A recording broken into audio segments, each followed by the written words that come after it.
Welcome back, everybody, for another deep dive. This time, we're going to unpack a story of family and faith and big life changes.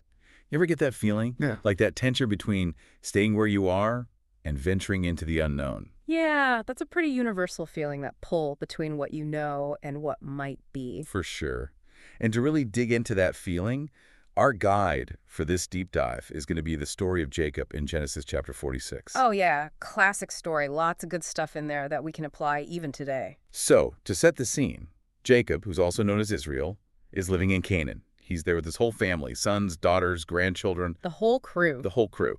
But here's the thing. His son Joseph, who he thought was dead, Right. well, he's actually alive and thriving in Egypt. Not just surviving, really thriving. He's doing well for himself. Yeah, he is. In fact, Joseph is doing so well that he sends a message back to his dad, inviting him to come to Egypt, saying, come on down, there's plenty of food here, it's safe. But can you imagine getting that news after thinking your son was gone? I mean, the grief, the shock, the sudden hope. Must have been overwhelming. Yeah, But then even after that, there's this even bigger decision looming. yeah. Should he uproot his whole life and leave everything he knows to go to this foreign land? That's a major leap of faith, especially because Jacob, he's not a young man anymore. He's older and has spent his whole life in Canaan. This would be a massive change. Huge. And that's where this story gets really interesting. Because while he's wrestling with this decision, God appears to him. In a vision. Right, a vision. And in it, God reassures him that it's okay to go to Egypt. Even promises to be with him and to build his descendants into a great nation. It's a powerful scene, you know? Imagine that fear and uncertainty just melting away as he's getting that reassurance. Totally. It reminds me that even when we've got these tough decisions, we're not alone. There's always something bigger we can turn to, whether it's faith or intuition, whatever you consider a higher power. I like that. And feeling a bit more confident now, Jacob goes for it, gathers up his whole family, packs everything up. That's a big undertaking. Oh, yeah. It says there were over 70 people. Plus all their animals, too. Oh, wow. Logistically, that had to be a nightmare. Right. It makes you wonder what was going through Jacob's head on that long trip. Weeks, maybe months on the road. Probably some challenges along the way, too. For sure. Was he excited? Was he nervous? Maybe a little both. Probably. Hmm. But eventually they make it to Egypt. And there's this incredible reunion with Joseph. I mean, the text doesn't give us all the details, but you can just feel it. Oh, yeah, the relief, the joy. All those years apart, finally back together. Really speaks to the power of family, you know, that need to be connected to each other. Yeah, for sure. So we've got this big journey and this happy reunion, but the chapter doesn't end there. We also get this detailed list of all the people who went with Jacob. And that's not just some boring list for record keeping. It's important. It is. It has the names of all of his sons who would go on to become, well, the founders of the 12 tribes of Israel. A huge moment in history. It's like seeing a nation being born right there in that one chapter. But there's also this other little detail in there. Two of Joseph's sons, Manasseh and Ephraim, they were actually born in Egypt. And they represent this interesting blend of cultures. They're part of Jacob's family, but also part of this new Egyptian world they're growing up in. And that makes me think about legacy. You know, how the things we do can really impact the generations that come after us. And how sometimes big changes can lead to those legacies. Definitely. It really is fascinating to think about those two, Manasseh and Ephraim, like a bridge between two worlds. It is. And that actually gets at the heart of what makes this story so relevant, even now.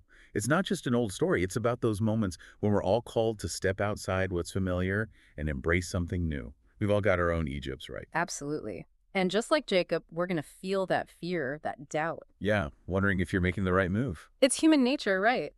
But this story, it shows us we don't need to have all the answers before we jump. It's about taking that step even when things are uncertain and finding that, what did you call it, that inner compass. Yeah, exactly. It's different for everyone. Faith, intuition, the advice we trust, whatever points us in the right direction. It's like our own personal GPS. I like that. Yeah. And sometimes it takes us on detours. Remember, Jacob didn't exactly plan to go to Egypt. It wasn't part of his original plan. Life threw him a curveball. But it turned out okay. Better than okay. It ended up being a huge blessing. So even what seems like a bad turn can actually lead to something good. Totally. And while we're talking about support, let's not forget about the importance of family and community in all this. When Jacob went to Egypt, he didn't go alone. He took everybody. That's right. And that says something about the power we get from the people around us. Whether it's family we're born into or the family we choose, that support system is everything when we're going through those tough times. It's true. Reminds me of that saying, if you want to go fast, go alone. If you want to go far, go together. I like that. And hey, sometimes those Egypts even lead to amazing reunions. Like Jacob and Joseph, years of being apart, and they finally came back together. So powerful. So even when relationships are broken, strained, there's still that hope. For healing and for second chances, there really is. Okay, so we've talked about facing challenges, trusting our gut, leaning on each other. But Jacob's story, it also has this other important lesson about embracing change, even when you're older. Jacob was no spring chicken when he made this move, He could easily just stayed put, said, I'm too old for this. but he didn't. He was open to this whole new chapter. Pretty inspiring, right? It's never too late to learn, to grow, to try new things. Exactly. You don't have to let age or anything else hold you back. Mhm. And as we navigate those changes, we start to shape the legacy we're leaving behind. Now, Jacob's descendants went on to become a whole nation. But legacy, it doesn't have to be something huge like that. Just the little things, too, right? Yeah, it's about the impact we have on the people around us, the values we live by, the stories we share, how we make people feel. It's about the love we give, the kindness we show. Making our little corner of the world just a little bit better. And who knows, maybe that spreads outward like ripples, just like how Jacob's journey is still impacting us. That's a nice thought. And that brings us back to that list of names in Genesis 46. Now, I'll admit, it can feel a bit overwhelming at first, but I'm actually really curious to hear you break it down. Oh, yeah, it's a gold mine of information about family and legacy. Like, for instance, the list. It's organized by Jacob's wives, Leah, Rachel, Zilpah, and Bilhah. It's highlighting all the different parts of the family and how complicated those relationships were. Well, yeah, families were complicated even back then, weren't they? Always have been. Different mothers, siblings competing for attention, the whole dynamic of multiple wives and It children. must have been a lot to manage. It was. And within each part of the family, you'll see the names of his sons. Reuben, Simeon, Levi, Judah, and so on. And those 12 sons, well, they're the ones who become the founders of the 12 tribes of Israel. Wow. So those names, they're not just names on a page. They're the beginning of a whole nation. Their descendants had to overcome huge obstacles. They built a nation. They developed an entire culture. It really did. And that's why paying attention to these names is so important. It's not just genealogy. It's about understanding the roots of a nation, a culture, a religion. It's like connecting the dots between the past and the present. Seeing how those dots are still connected even today. And some of those dots, they really stand out, like those two sons of Joseph who we were talking about earlier, Manasseh and Ephraim. Right. Later on, their names become super important. Jacob adopts them, gives them each a blessing that basically makes them a full tribe. It's a beautiful example of how family can grow and change. And how family isn't just about blood, it's about love and choice and the experiences we share. Exactly. And that's just one of the amazing things about this story. It's not just ancient history. It's about family. It's about faith. It's about change and legacy. It's about all those things that make us human no matter when or where we live. I agree.